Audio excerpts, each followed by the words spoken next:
All right, well, welcome back to those of you that know the platform. If you haven't liked or commented or subscribed on a previous video, please get involved. Just let me know what you think. Let me know what you think about my comments and let me know what else I should be discussing. What else is going on in the world of boxing? Maybe you know some stuff that I don't know. Today's topic. Today we're talking about today's card. I've left it so long. I wanted to do a bit more content on this, but I haven't had the time. I need to improve that. But today, Ring 4 out there in Riyadh. It's looking good. It's a sick card.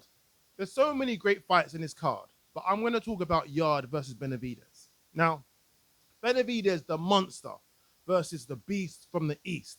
It's going to be an epic battle. It's going to be a good fight. Yard, as good as he is, he's not like one of the people that you would talk about world-class fighters. Like when you got the Benavidez of the world and all the other top light heavyweights. Yard is just under that bracket, but he's still good. The thing with Yard is he doesn't fight top quality opposition. He fights very, very, very low level competition who you've never heard of before. And then boom, he's up there fighting big time operators. You have to rate him though. He hasn't ducked any challenges. But what can he really offer in this fight? Benavidez punches hard.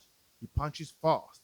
He's smart. He can take a punch. Very agile. But at the same time, Yard, very brave, very game, throws good punches, throws good combinations, has got a good defense. People talk about Yard's engine and question it. So I understand why people question the engine. But at the same time, is it as bad as we all think? It's not bad. It's probably just not great. Is he going to need that in this fight? Benavidez is very fit. And if it goes the distance, that's when he'll find problems. For example, in the Kovalev fight, when he started to get on top and then he emptied the tank. Empty the tank now. Listen to what I'm saying. Empty the tank. And then the tank was empty. So I'm going to come back to that fight in a minute. What I'm going to do is just give my predictions, because I seem to be good at predictions. But I don't like to give my predictions on YouTube because I feel it's going to go all wrong if I publicly say it. Like amongst friends on the WhatsApps, it's fine. But if I'm on YouTube and I'm saying it, and I'm on the socials and I'm saying it, you know what I mean? Anyway, let's give you a quick rundown on the card. I think the first fight of the main card is Abdullah Mason versus Sam Noakes. This fight might be the best fight of the whole night. Whatever you're doing, don't think, oh yeah, I'm just going to wait till the end. No. Get there early in front of your TV. If you're in Riyadh and you're lucky enough to be there, get to the venue early.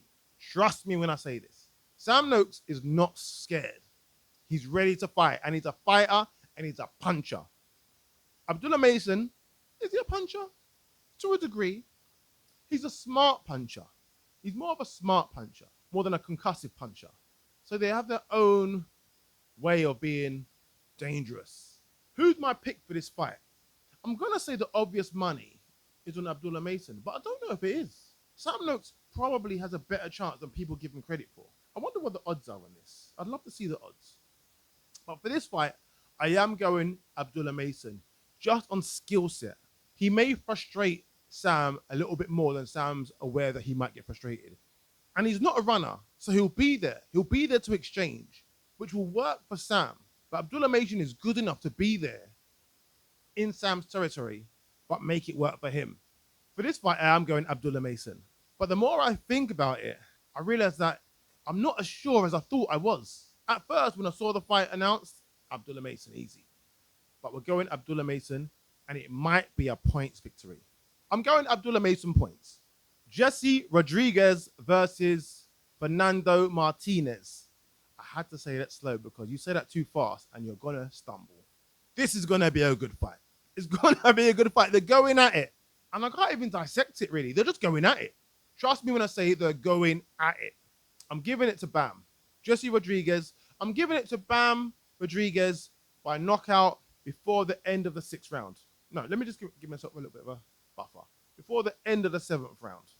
So between 1 to the end of the 7th round, so there will be no 8th round, I'm saying. Knockout Jesse Bam Rodriguez. The co-main event, Devin Haney versus Brian Norman. I wonder what the odds are for this one as well. I have a feeling that Devin Haney might be the favorite. I'm not so sure he should be. Devin Haney hasn't looked that good for very long. We know he's skilled. We know he's got boxing excellence. We know he can do all this stuff.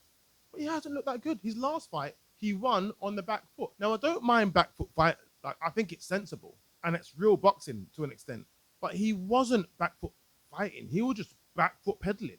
And then there's the fight we can go back to with Ryan Garcia. He didn't look great then either. He's not looked great for a while. He's had a lot of fights where he didn't look great. He lost against Lomachenko and got the win. He stepped up in weight. I don't think he's really worked out as well as he thinks, but he still thinks he's got it. And people are still saying he's got it, despite the poor performances. Devin Haney's now going up another weight. Brian Norman has settled at this weight. I'm giving this to Brian Norman. In fact, I'm going to go out on a limb here, and this has just come to me. The whole week, the whole few months, I haven't thought this until right this second. I'm going out on a limb, and I'm saying Brian Norman, late knockout. A late knockout for Brian Norman. I was going to say Brian Norman win. I'm now saying Brian Norman, late knockout. I'm either a genius or I'm an idiot. And the last fight, David Benavidez versus Anthony Yarde, the big one, the one we all want to see. I think we all really want Yarde to win, but he's fighting the monster, an avoided fighter. And I think people aren't giving Yarde that much of a chance. And neither was I until yesterday.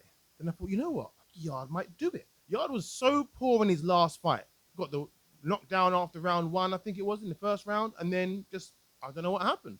Didn't look good against Lyndon Arthur. But yesterday, I had a sneaky feeling that he might just do it.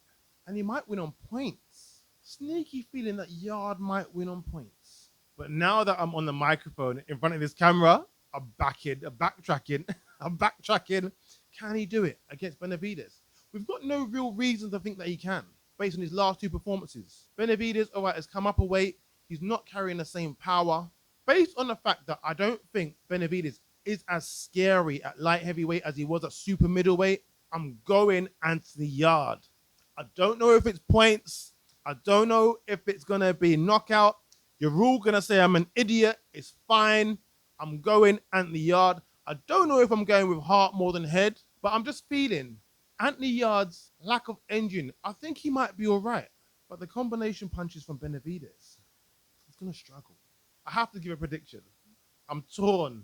I'm going Yarde. So we're going Abdullah Mason on points, Bam Rodriguez by knockout, Brian Norman by late knockout, and by some means, some way, somehow, Yarde gets a win.